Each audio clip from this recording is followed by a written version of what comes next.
नमस्ते, मैं हूं रविंद्र गौतम और आप देख रहे हैं बिग पिक्चर कमोडिटी टुडे पर। दोस्तों, एक तस्वीर देखिए। बिहार के रक्सौल में एक दुकानदार सुबह 8 बजे से दोपहर 2 बजे तक बैठा है। दुकान खुली है, सामान सजा है, लेकिन ग्राहक नहीं है। जो ग्राहक हर रोज नेपाल की तरफ से आते थे दाल, चीनी, कपड़े, दवाई, बिस्किट खरीदने, वो अब नहीं आ रहे। और दूसरी तरफ नेपाल के वीरगंज में एक मां अपनी बेटी की शादी के लिए साड़ी लेने जाना चाहती है, लेकिन बॉर्डर पर खड़े आर्म्ड पुलिस फोर्स के जवान उसकी थैली खोल रहे हैं। लाउड स्पीकर पर आवाज आ रही है, 100 रुपए से ऊपर के हर सामान पर टैक्स देना होगा। मां वापस लौट जाती है। यह तस्वीर है आज के भारत नेपाल बॉर्डर की। अप्रैल 2026 में नेपाल के नए प्रधानमंत्री बालेन्द्र शाह की सरकार ने एक पुराने कस्टम कानून को बड़ी सख्ती से लागू करना शुरू किया है। नियम सरल है, अगर आप भारत से नेपाल में 100 नेपाली रुपये यानी लगभग 63 भारतीय रुपये से ज्यादा का कोई भी सामान लाते हैं तो आपको कस्टम ड्यूटी, जिसे स्थानीय भाषा में भंसार कहते हैं, देना होगा। यह ड्यूटी कितनी है? सामान के हिसाब से 5% से लेकर 80% तक, और उस पर 13% वैट अलग। नेपाल के कस्टम विभाग के महानिदेशक श्याम प्रसाद भंडारी का कहना है कि यह नियम नया नहीं है। यह 29 मई 2025 की गजट अधिसूचना में पहले से मौजूद था। अंतर बस यह है कि पहले इसे ढीले ढंग से लागू किया जाता था और अब रेवेन्यू लीकेज कंट्रोल कमेटी ने 2 अप्रैल की बैठक के बाद सख्त इन्फोर्समेंट का आदेश दिया। नतीजा, भारत नेपाल सीमा पर 74 साल पुरानी खुली सीमा की परंपरा, जो रोटी बेटी के रिश्ते का प्रतीक है, अचानक एक टैक्स की दीवार में तब्दील हो गई है। अब सवाल यह है, जब यह कानून पहले से था तो अचानक अप्रैल 2026 में ही इसे इतनी सख्ती से क्यों लागू किया गया? इसका जवाब समझने के लिए हमें नेपाल की राजनीति और अर्थव्यवस्था दोनों के अंदर झांकना होगा। पहला कारण है नेपाल की नई सरकार और बालेन्द्र शाह का न्यू नेपाल विजन। 5 मार्च 2026 को नेपाल में ऐतिहासिक चुनाव हुए। 35 साल के युवा इंजीनियर और पूर्व रैपर बालेन्द्र शाह की राष्ट्रीय स्वतंत्र पार्टी ने 275 में से 182 सीटें जीतकर पुरानी राजनीतिक पार्टियों को धूल चटा दी। यह नेपाल के जन जी का जनादेश था। भ्रष्टाचार खत्म करो, अर्थव्यवस्था सुधारो, नेपाल फर्स्ट की नीति अपनाओ। 27 मार्च को शपथ लेने के बाद बालेन्द्र शाह सरकार ने तत्काल राजस्व बढ़ाने और अवैध व्यापार रोकने का अभियान शुरू किया। रेवेन्यू लीकेज कंट्रोल कमेटी की 2 अप्रैल की बैठक में यह सामने आया कि सीमा पर प्रतिदिन करोड़ों रुपए का सामान बिना टैक्स के नेपाल में घुस रहा है, और इसी का नतीजा है यह सख्त एनफोर्समेंट। और दूसरा कारण है नेपाल का विदेशी मुद्रा भंडार। नेपाल की अर्थव्यवस्था भारत पर बहुत निर्भर है। नेपाल अपनी जरूरत का लगभग 2/3 सामान भारत से आयात करता है, लेकिन इस अनौपचारिक आयात से नेपाल का फॉरेन एक्सचेंज तेजी से खर्च होता है, जबकि टैक्स राजस्व शून्य रहता है। सरकार इस रिसाव को, इस लीकेज को बंद करना चाहती है। तीसरा कारण है घरेलू उद्योगों की सुरक्षा। नेपाल के स्थानीय उत्पादक वर्षों से शिकायत करते आए हैं कि भारतीय सस्ते उत्पाद उनकी दुकानें बंद कर रहे हैं, और नई सरकार इस सुरक्षा को अपनी आर्थिक राष्ट्रवाद की नीति का हिस्सा बना रही है। अब देखते हैं कि असली दांव क्या है, नेपाल की जनता पर असर क्या है जब रोज की रोटी ही महंगी हो जाए। तो सबसे पहले बात करते हैं उस इंसान की जिस पर इस नीति की मार सबसे सीधी पड़ी है, नेपाल का सीमावर्ती नागरिक। मधेश प्रांत के 8 जिले सीधे भारत की सीमा से लगते हैं। इन जिलों के लाखों परिवारों के लिए भारत के बाजार उनके लोकल मार्केट हैं। रक्सौल, जोगबनी, सोनबरसा, ये नाम उनके लिए उतने ही जाने पहचाने हैं जितने काठमांडू के बाजार। अब उन्हें दाल खरीदने पर भी टैक्स देना होगा, दवाई पर टैक्स देना होगा, बच्चों के कपड़ों पर टैक्स देना होगा, यहाँ तक कि चिप्स के एक पैकेट पर भी टैक्स देना होगा। सोशल मीडिया पर वायरल वीडियो में नेपाल के एपीएफ जवान चिप्स के पैकेट जब्त करते नजर आ रहे हैं, और इसकी वजह से लोगों में भारी गुस्सा है। नेपाली कांग्रेस पार्टी ने इस फैसले को सामाजिक न्याय पर प्रहार कहा है और सरकार से इसे तत्काल वापस लेने की मांग की है। काठमांडू से वीरगंज तक सड़कों पर प्रदर्शन है। बालेन्द्र शाह जो सत्ता में आए ही 1 महीना हुआ है, जिन्हें अपने पहले बड़े राजनीतिक संकट का सामना कर रहे हैं। महंगाई पहले से ही नेपाल की जनता की परेशानी है। अब इस नए टैक्स बोझ ने मध्यम और निम्न वर्गीय परिवारों की कमर तोड़ दी है। विशेषज्ञों का मानना है कि 100 रुपये की यह सीमा व्यवहारिक नहीं है। इतनी छोटी रकम में तो आज 1 किलो दाल भी नहीं आती। भारत के बॉर्डर शहरों पर असर, बिहार यूपी का दर्द। दोस्तों अब आते हैं भारतीय एंगल की तरफ और दोस्तों यहाँ असर उतना ही गहरा है, बस दिखता कम है। बिहार के रक्सौल से लेकर मोतिहारी, अररिया, जोगबनी, मुजफ्फरपुर तक ये वो शहर हैं जिनकी अर्थव्यवस्था का बड़ा हिस्सा नेपाली ग्राहकों पर टिका हुआ था। उत्तर प्रदेश में महाराजगंज, बहराइच, पीलीभीत और बनबासा तक यही कहानी है। एक ईटीवी भारत की रिपोर्ट बताती है कि मोतिहारी के व्यापारियों ने कहा अगर 80% तक ड्यूटी लगी तो कीमतें दोगुनी हो जाएंगी। कौन खरीदेगा फिर? रक्सौल बीरगंज रूट पर नेपाली करेंसी में ट्रांजैक्शंस होते थे, इतना गहरा था आर्थिक रिश्ता। बिहार के अररिया जिले में जोगबनी से अंबारी तक 28 किलोमीटर के दायरे में फैले बाजारों में दुकानदारों का कहना है कि उनके 70 से 80% ग्राहक नेपाली थे, वो अब आने बंद हो गए। और एक रिपोर्ट के मुताबिक बिहार के करीब 50 ग्रामीण बाजार सीधे प्रभावित हुए हैं और वो भी शादी के सीजन में। धारचूला से दार्जिलिंग तक जोगबनी और बनबासा जैसे व्यापारिक केंद्रों पर ग्राहकों की संख्या में भारी गिरावट आई है। दिहाड़ी मजदूर जो बॉर्डर पर सामान ढोने का काम करते थे वो भी बेकार हो गए हैं। मोतिहारी के व्यापारियों ने केंद्र सरकार से अपील की है कि वो इस मुद्दे को 1950 की भारत नेपाल व्यापार संधि के उल्लंघन के रूप में उठाए। यह संधि दोनों देशों के नागरिकों को एक दूसरे के यहाँ खुले व्यापार का अधिकार देती है।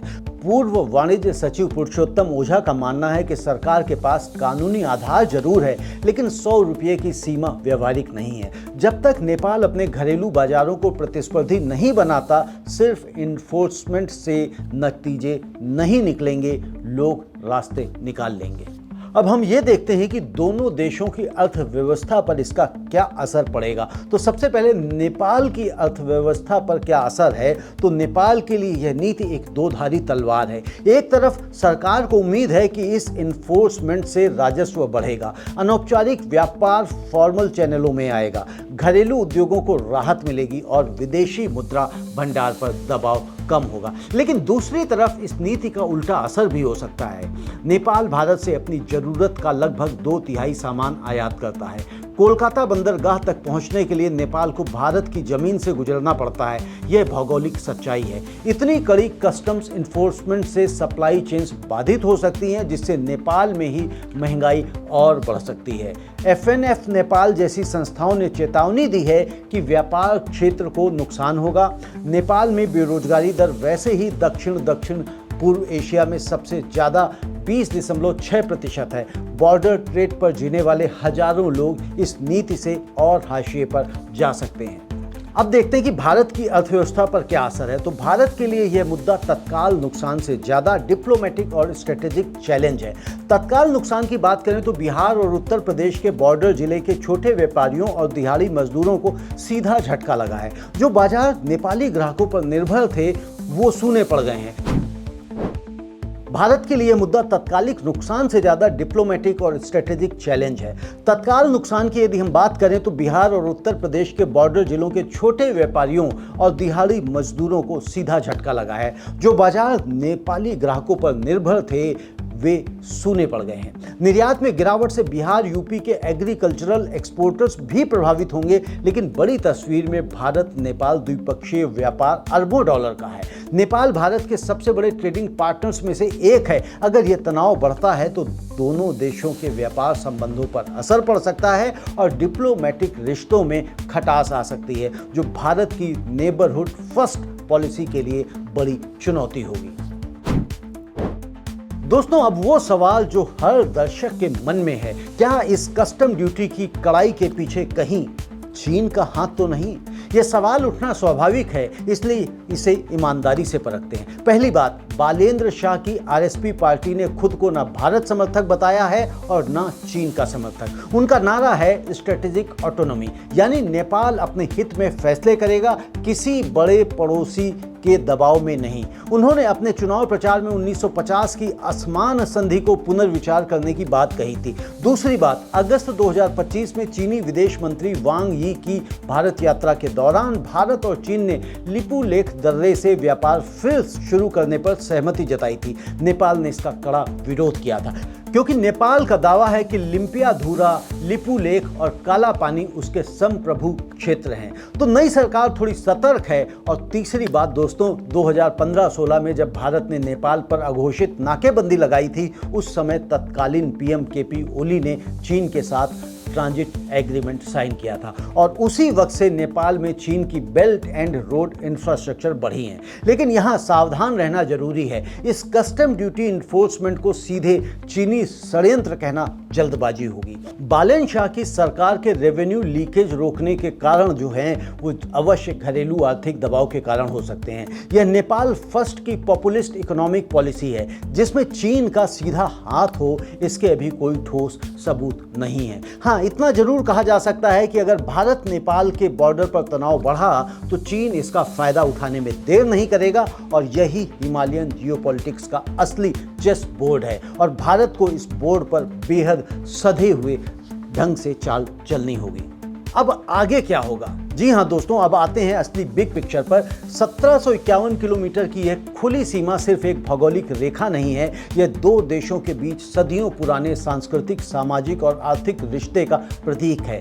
जहां भारत की बेटियां नेपाल में ब्याही हैं और नेपाल के बेटे भारत में कमाते हैं, जहां एक किसान की फसल दोनों देशों के बाजारों में एक साथ जाती है। इस रिश्ते को 100 नेपाली रुपये के नियम से नहीं तोड़ा जा सकता, लेकिन इसे नजरअंदाज भी नहीं किया जाना चाहिए। आगे क्या हो सकता है? तो 3 संभावित परिदृश्य निकलते हैं। पहला परिदृश्य, रोल बैक या मॉडिफिकेशन। बालेन शाह सरकार पहले ही भारी दबाव में है।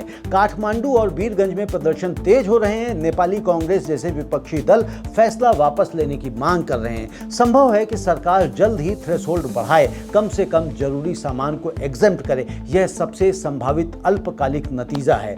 दूसरा परिदृश्य, डिप्लोमेटिक डायलॉग। भारत सरकार अगर इस मुद्दे को 1950 की संधि के उल्लंघन के रूप में उठाती है तो दोनों देशों के बीच द्विपक्षीय वार्ता शुरू होगी। यह वार्ता एक बड़े फ्रेमवर्क की तरफ ले जा सकती है, जैसे 1950 की पुरानी संधि को नया युग के हिसाब से अपडेट करना। आरएसपी ने खुद इसकी मांग की है। तीसरा परिदृश्य, लॉन्ग टर्म इकोनॉमिक नेशनलिज्म।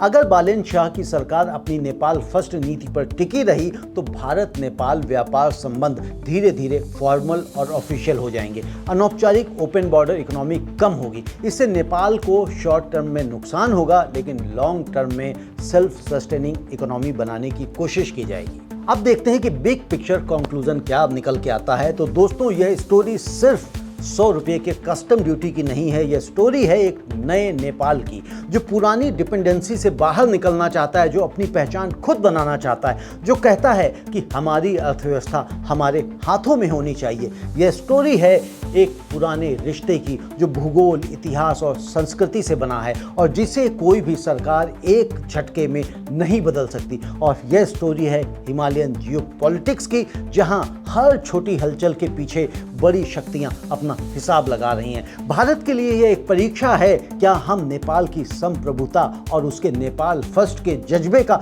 सम्मान करते हुए अपने रिश्ते को नए युग के लिए तैयार कर सकते हैं? क्या हम बॉर्डर के किसान और व्यापारी की तकलीफ को समझते हुए एक ऐसा डिप्लोमेटिक रास्ता निकाल सकते हैं जो दोनों देशों की जनता के लिए फायदेमंद हो? और नेपाल के लिए भी एक सवाल है, 100 रुपये की ड्यूटी से क्या इकोनॉमिक सोवरेनिटी आती है? या इकोनॉमिक सोवरेनिटी आती है जब आपके घरेलू उद्योग इतने मजबूत हों कि लोग खुद भारत जाने की बजाय नेपाल में खरीदना पसंद करें। असली बदलाव रूल्स से नहीं आता, असली बदलाव रियलिटी बदलने से आता है।